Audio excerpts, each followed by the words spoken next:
இவங்க எல்லாத்துக்கும் வணக்கம். நான் உங்கள் முத்துருப்பு சார்பாக அவங்க முத்துப்பிரகாஷ் பேசுகிறேன். நான் இன்றைக்கி பேசுகிற டாபிக் பேர் தாவேக்கா விசிகா கூட்டணி உறுதியானது. யார் சொல்கிறா?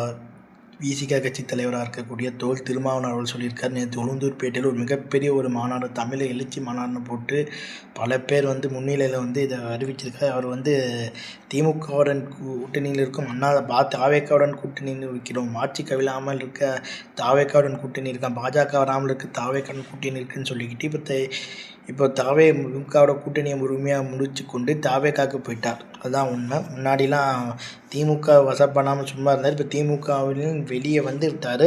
ஸோ இப்போ தாவேக்காவுடனே எங்கள் அரசியல் பயணம் தொடரணும் என்று சொல்லியிருக்காரு. ஸோ இதுதான் இப்போது தமிழ் அரசியல் அப்படி ஹாட் நியூஸ். ஸோ உளுந்தூர்பேட்டையில் அவருக்கு வந்த கூட்டம் ஒரு மிகப்பெரிய கூட்டமாக காட்டி தான் செல்வாக்க காட்டியிருக்காரு. ஸோ இதுதான் இப்போ திமுக இருக்கட்டும், எல்லா கட்சியும் இப்போ தேமுதிக தவிர மற்ற எந்த அரசியல் கட்சியுமே அவன்கிட்ட திமுக கூட்டணி இல்லை. அரசியல் களம் தமிழ்நாடு அரசியல்களம் மாறி இருக்குது, அது உண்மை. ஸோ அதுக்குண்டான வேலையை தான் இப்போ இவர் திருமாவளவரோட இந்த பேச்சு இருக்குது.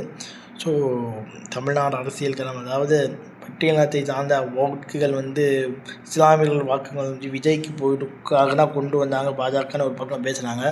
ஸோ இப்போ ஃப்யூச்சரில் திருமாவளவன் ஓட்டுகள் அதிகமாக விஜய்க்கும் திமுகவுக்கு தான் போகிறதுக்கு வாய்ப்பு இருக்குது. பிற அதிமுகவுக்கு போகிறதுக்கான வாய்ப்பு ரொம்ப கம்மி. ஏன்னா சினாரி அப்படின்னா போயிட்டு இருக்குது.